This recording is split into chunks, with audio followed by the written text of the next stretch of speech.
Hey, good afternoon, everybody. This is Brad Lewis. I'm with Premier Companies.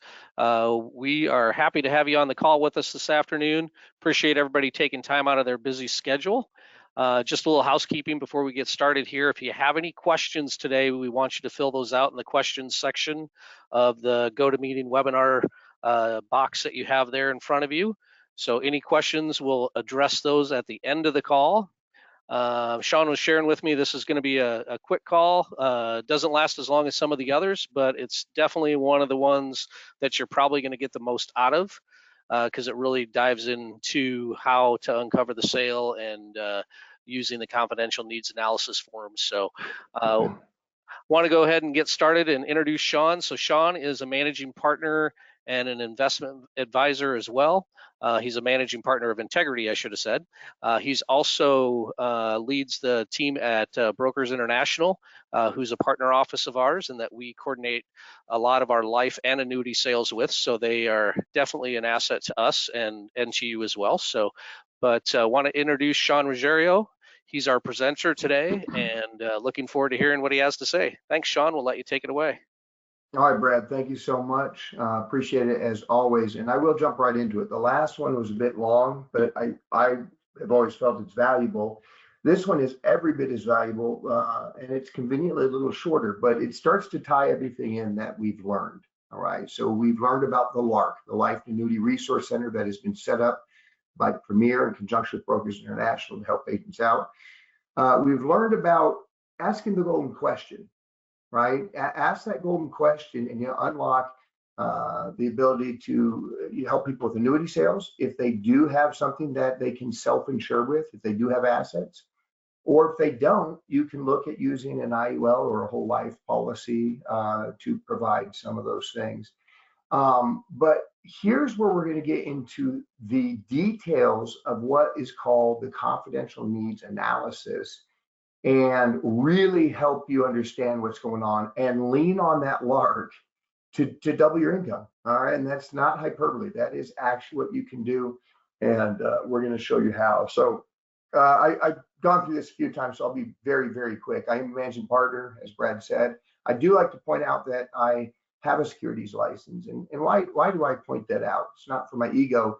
It's because that used to intimidate me. If I was a life agent, and I didn't have a securities license. I didn't sell, ETFs and buffered funds and closed-end funds and stocks and bonds and all this stuff.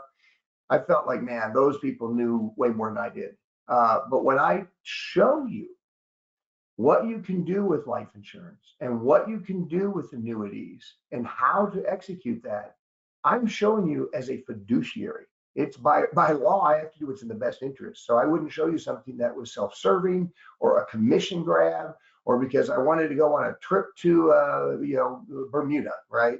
It's truly what matters, or what truly matters is that it's the best product for the client. So have a lot of confidence in what I'm showing you. I am the author of 7 Benefits of FIAs for Retirement, and I serve as the Chief Sales Officer for Brokers International. The disclaimers again, myself, Integrity, we are not providing legal advice. Please seek your own counsel and making financial decisions. This is educational purposes only, and you should always recommend that or mention that when you're dealing with your clients. So let's reset, let's level set. Let's look at the Life and Annuity Resource Center, the LARC. That is on Premier's website, so you have access to this. If you are contracted, you can find this and access it.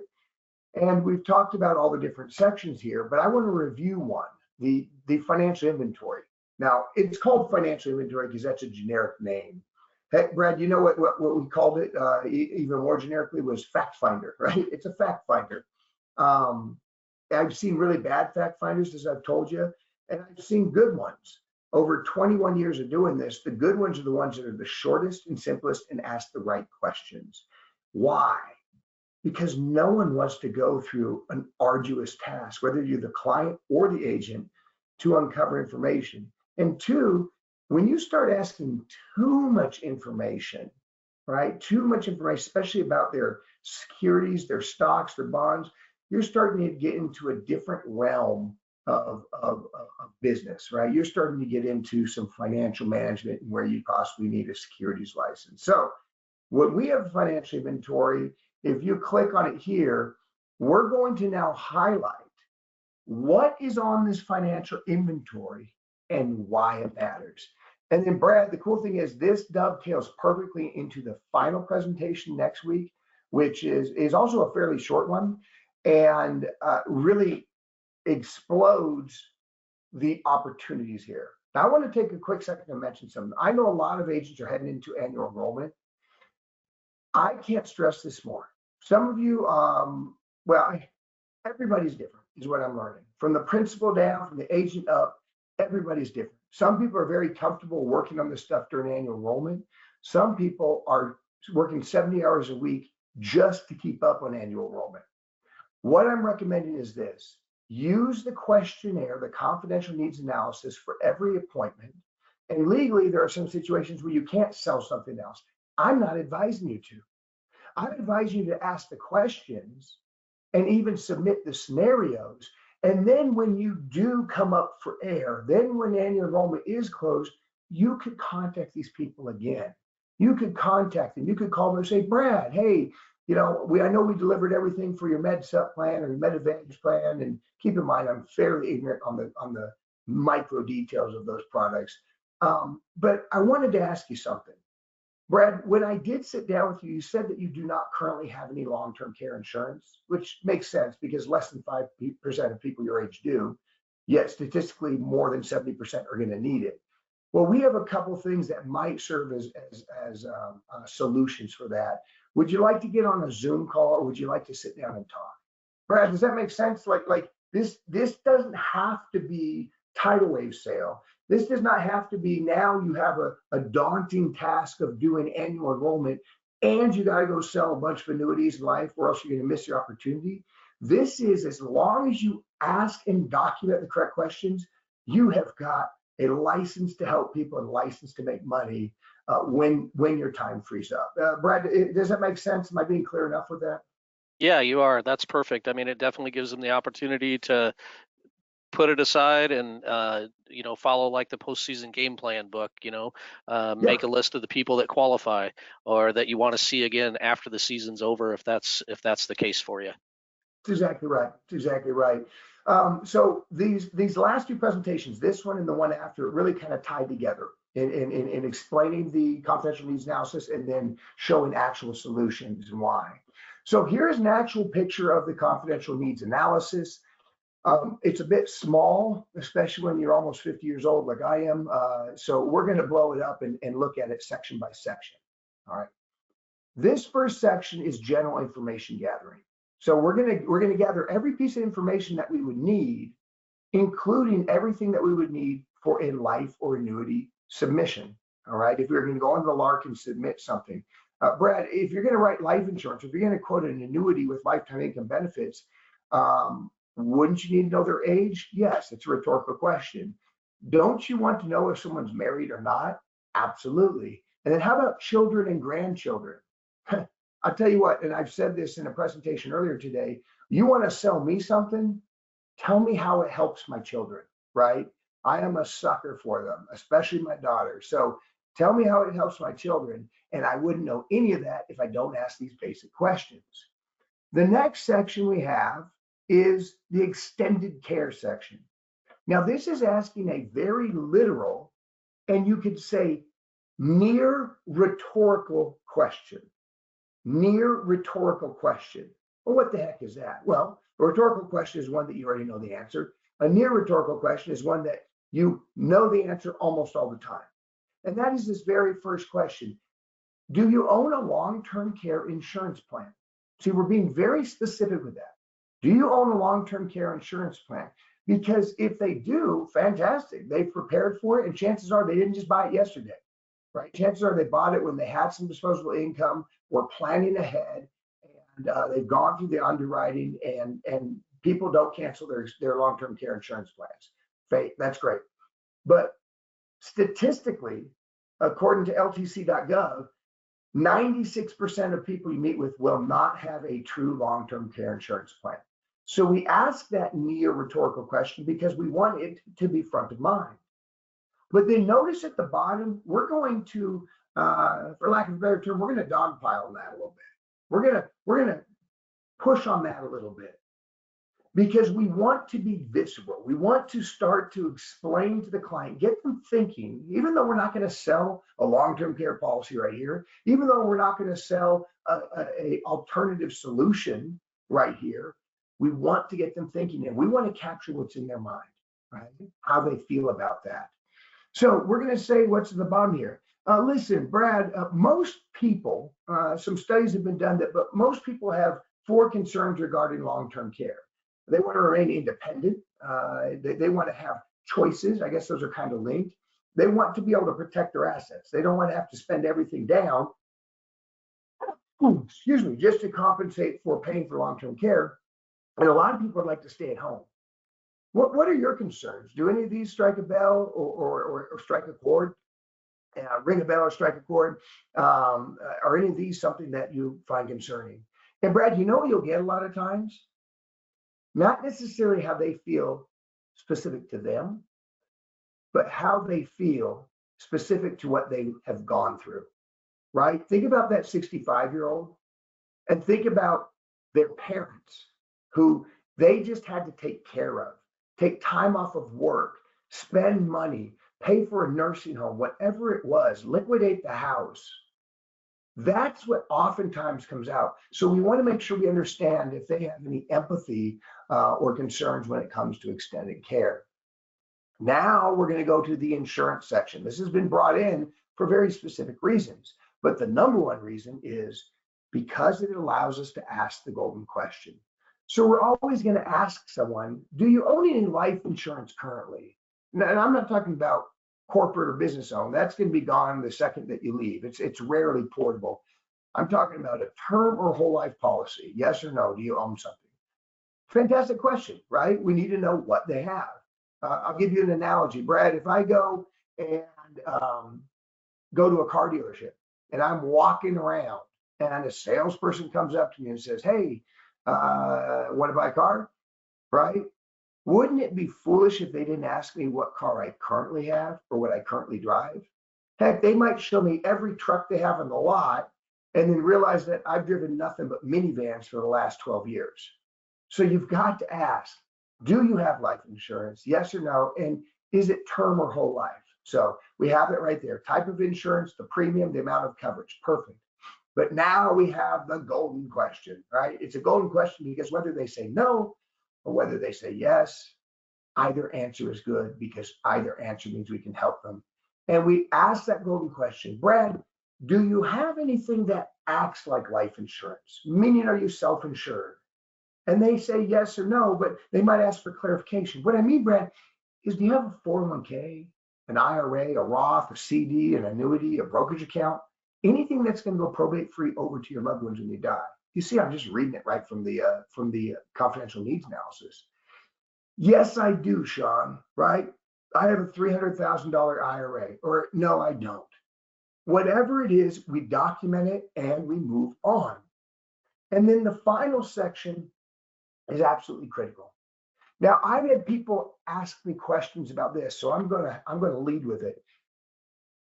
How do you get comfortable asking the people about their income? Well, let me ask you this. How do you get comfortable asking people about their social, their driver's license, their medications, their height, their weight? Those are all very personal questions. What I encourage you to do is constantly remind people that the next questions you're going to ask have to do with what you would qualify for. Because Brad, if I was helping you out, I would say this. I'd say, Brad, let me ask you some health questions because it wouldn't make any sense for me to present a product to you that you wouldn't qualify for from a health standpoint. Do you agree? Say, yes, I agree. Brad, let me ask you some income questions of retirement. I know a lot of times we're moving to fixed income, okay? I think you would agree that it doesn't make any sense for me to show you something that is outside of your budget. Would you agree? Yes, I would agree. I can say that about everything. Brad, let me ask you about extended care. Now, I know we're here for a Medicare policy or review, but extended care, long-term care, end-of-life healthcare costs is really one and the same in many different ways. So as I look for solutions out there, I want to get a full picture, a full idea of what you do have. And I would say the same thing for life insurance, right? It's that simple. It's about getting them qualified. And all of those things you have control, all of those things help them mean something, and they will answer comfortably because it makes sense to them. So I'm going to ask the client I'm interviewing, are you going to work in retirement? Most people is no, but sometimes they will. Sometimes they'll have monthly wages. We're going to ask the same thing for the spouse, if applicable. We're going to ask the big one, which is Social Security. Who has the higher of the two Social Securities, right? Is it the primary or the spouse? And how much is it each month? And then, believe it or not, there are still some pensions out there. And notice next to the pension question, if you see that, Brad, it says transfers with a question mark. See, I lived in Seattle, grew up in Seattle. I've helped tons of people from Boeing. Boeing used to have pension plans. They've since gotten rid of them out of necessity. But I would deal with so many Boeing employees that when they were electing their benefits for pension, they could do 100% transfer to the spouse, but the benefit was like 60% of what it would be if you just took all on your life. Or you could transfer 25% to your spouse or none to your spouse. So you have to ask that transfer question. I want you to also notice the question, who do you consult when making financial decisions? See, this is very important because in my experience, many, at least half, probably most clients that I sit down with, Brad, the people I call the middle Americans, who do you consult when making a financial decision? They're not totally sure about that. See, they have investable assets of 92K, 180K. We're not talking about the uber wealthy. There's many brokerage accounts. It doesn't mean they're bad. They're just a different business model. They're providing a different service where you have to have at least $500,000 or $1 million of investable assets. So you know what? When you sit down with them and you start asking these questions, it might have been the first time anyone's talked to them since they retired 4 years ago and converted their 401k to an IRA. Right? I've even had people, I've had this happen multiple times where they say, who do we consult for financial decisions? Hold on, let me tell you. And they start going through the paperwork, right? I mean, well, it was Betty, and then I think she's gone. Well, it wasn't this other person. They're looking for a letter, and oh, it was now Tom. I guess Tom. My point being, they don't have anyone to make final decisions, help them make financial decisions. So make note of that. On the flip side, they might say, oh, we use Karen. She's been great. She helped my father. She helps my kids. She helps all this. Great. Then you better be thinking about how we can present this to Karen as well as to the clients. And where do we capture all that? Where do we capture how much transfers, maybe what grandchildren they have in addition to children, or any other superfluous notes that would make sense? You just put it here in the agent notes, right? That's it. So those are the sections. It can't be more simple. Now, in asking these questions, you have unlocked numerous sales opportunities. I'm just going to give you an example. And I'll tell you what, for fun, if I miss one that you think of, type it in the chat. Brad, I did this presentation about 3 weeks ago, and someone typed one in that I hadn't even thought of.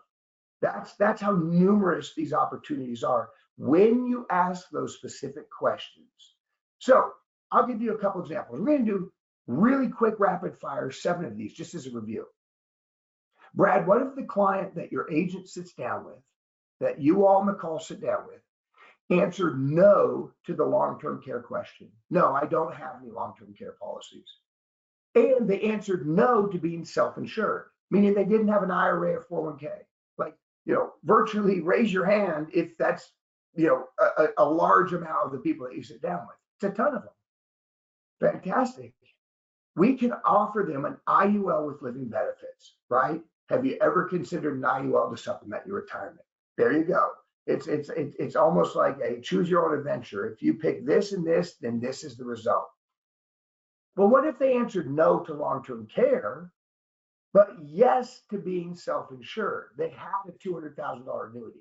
Well, we could use the global 4Care annuity. It's an actual annuity with a long-term care rider built into it. I'm talking about the true tax benefits and registered at the state level for each state. And for states like Washington, where I'm from, when they mandated that everyone had to have at least a $30,000 policy or they're going to have a garnishment from their wages, we were selling that Global Atlantic 4Care policy in droves. The only difference was rather than using living benefits, which is not long-term care, but the living benefits can help offset some of those concerns. We're now taking an annuity because they have assets and selling a policy that is truly a long-term care rider policy. It's a fixed annuity with a long-term care rider. Well, Brad, what if they answered yes to life insurance? Just straight up, just let's go real simple. Brad, let me ask you a question. Do you have any life insurance, term or whole life? Not something owned by your company, because that won't be portable, something that you own. And they said, yes, yes, I do. Right there. At a bare minimum, you opened up a life insurance review and a potential 1035. You see, my 1035 is kind of like this kaleidoscope of colors, because you can exchange a 1035, a life insurance policy, into another life insurance policy or into an annuity. You can't 1035 exchange an annuity into a life insurance policy, right? So if they answered yes to life insurance, you've got an insurance review right there. And Brad, I've discovered this many times where they have term policies. They're 65. They realize they're paying quite a bit, and it ends at 70. And so I asked them, I said, do you think you're going to die by 70? They say, no, I really don't. Well, we could put that same premium towards a permanent life insurance policy, just using it as an example, or perhaps an annuity. And maybe it is a whole life, and maybe it has cash value, but it has no living benefits, or it's a level whole life that accrues at a very slow pace. They could 1035 exchange that into a higher yielding IUL with living benefits. These are just examples. All right, Brad, what if they answered no to life insurance and no to being self-insured? There you go. Have you considered an IUL to supplement your retirement? Right there. What if they answered no to life insurance, but yes to being self-insured? There you go. This is the golden question at work. All right. Have you considered, or what have you done to protect that money? Right? Because they are self-insured. What have you done to protect that money? We recommend something called a fixed index annuity, or FIA. The fixed index annuity does three things better than any other financial product. Remember this? Remember, we're gratuitously just pounding it in and repeating it. Protection of principal, participation in upside gains, and can be converted to lifetime income. So there you go. There's another one. How about something as simple as this? Brad, as simple as this is, it's probably the one I use more than anything else as far as a data point on the confidential needs analysis. And that was the idea that if they are married, yes or no. Now, Brad, I know for you and your wife, you'll probably both live to 106 and then die, sleeping, holding hands at night. Most people aren't going to have that type of story. And statistically speaking, women outlive men. All right, that is a factual statistic. So if they're married, I would oftentimes be looking at income replacement with an IUL or with an FIA. Meaning, if they had assets, we could do an FIA. If they didn't, we could create an IUL. And why would I do that? Because when they die, even if Social Security is their only income, they get to keep the higher of the two Social Securities, but they lose the lower. And as I've said before, and once again, I will keep repeating myself and being gratuitous, once again, you don't cut rent in half because the spouse died. Your car payment doesn't get cut in half. A gallon of gas doesn't get cut in half, et cetera, et cetera, et cetera. Life is expensive.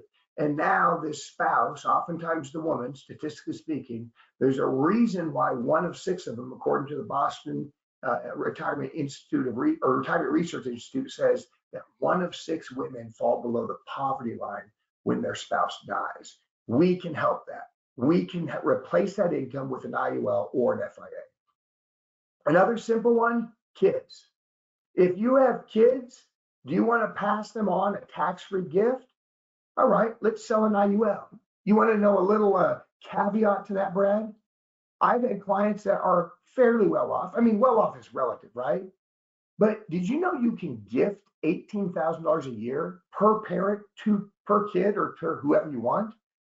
Could you imagine gifting $5,000 a year and putting it in an IUL where the beneficiary is that child, or 10,000 or 18,000 or 1,000, right?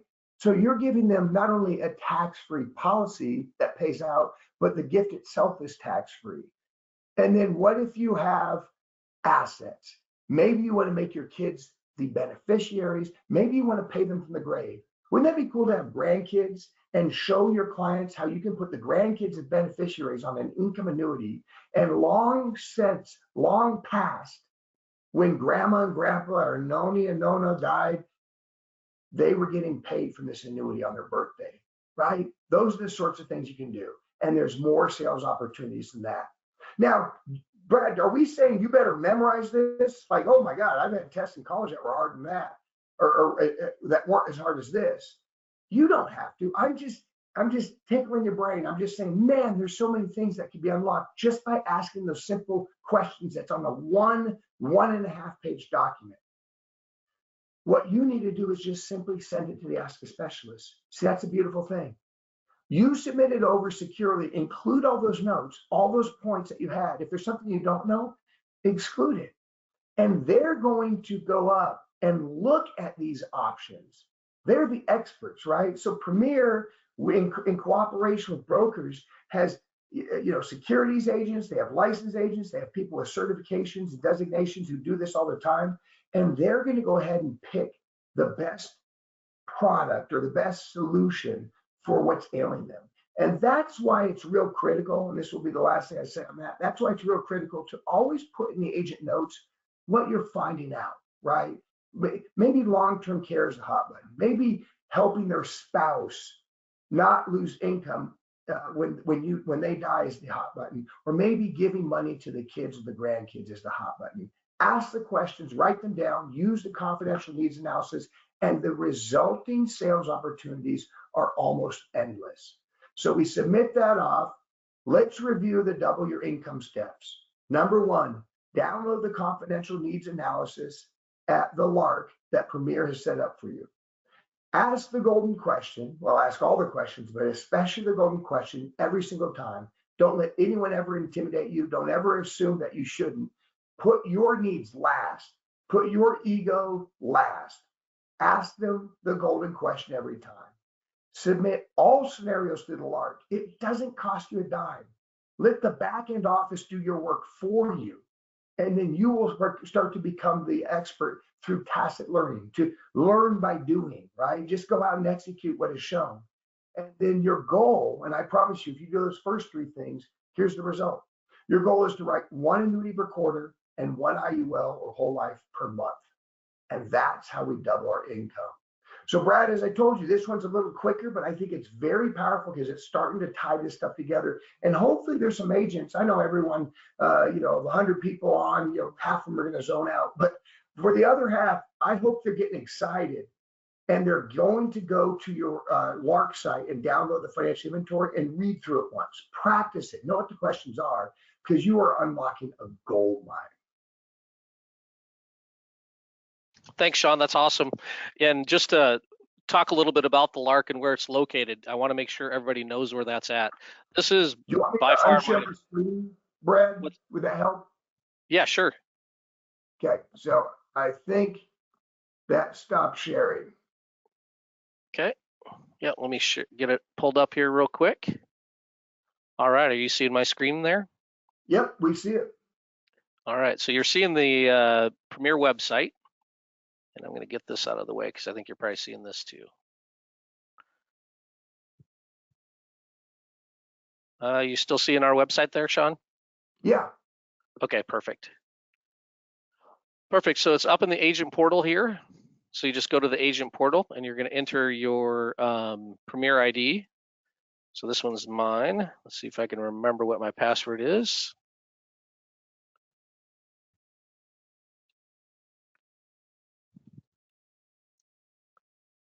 Okay.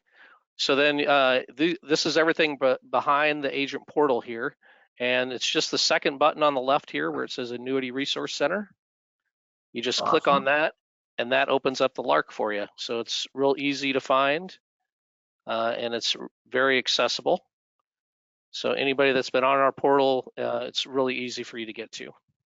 Brad, will you click on the download financial inventory? Just want to make sure that's still, yeah. And so if you zoom in a little bit, I would like to point this out real quick. Some people like to print it out because they're old, like me and Brad. And others, if you just click on anything in there, it should be fillable. So you can just type in the agent name, type it, and then save it and do it digitally too.